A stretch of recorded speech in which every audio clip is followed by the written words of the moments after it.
கௌதம புத்தர் தனது சிஷ்யரான ஆனந்தாவுடன் பிச்சை எடுக்க போனார். ஒரு வீட்டில் பிச்சை கேட்டபோது ஒரு பெண், முட்டாளே, உனக்கு பிச்சை எடுக்க வெட்கமா இல்லை என்று பலவாறு கேவலமாக திட்டினாள். ஆனந்தருக்கு மிகவும் கோபம் வந்தது.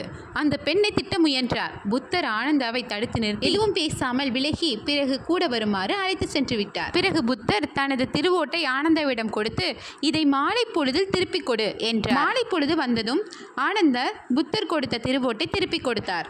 புத்தர், இல்லை, இதை நீயே எடுத்துக்கொள் என்றார். இரவானதும் தூங்கச் செல்லும் முன் ஆனந்தாவை பார்த்து, இந்த திருவோடு யாருடையது என்று கேட்டார். என்னுடையது என்றார் ஆனந்தர். எப்படி எனது திருவோடு உனதாகும் என்று கேட்டார் புத்தர். நான் திருப்பி தரும்போது நீங்கள் ஏற்க மறுத்துவிட்டீர்கள், அதனால் என்னுடையதானது என்றார் ஆனந்தர். இதே போல்தான் அந்த பெண் திட்டிய வார்த்தைகள் நாம் வாங்கிக் கொள்ளவில்லை, அதனால் அந்த வார்த்தைகள் அவளிடமே போய் சேர்ந்தது என்றார் புத்தர். சொல்லால் மட்டும் அல்லாமல் செயலாலும் புரிய வைத்தார் புத்த பெருமான்.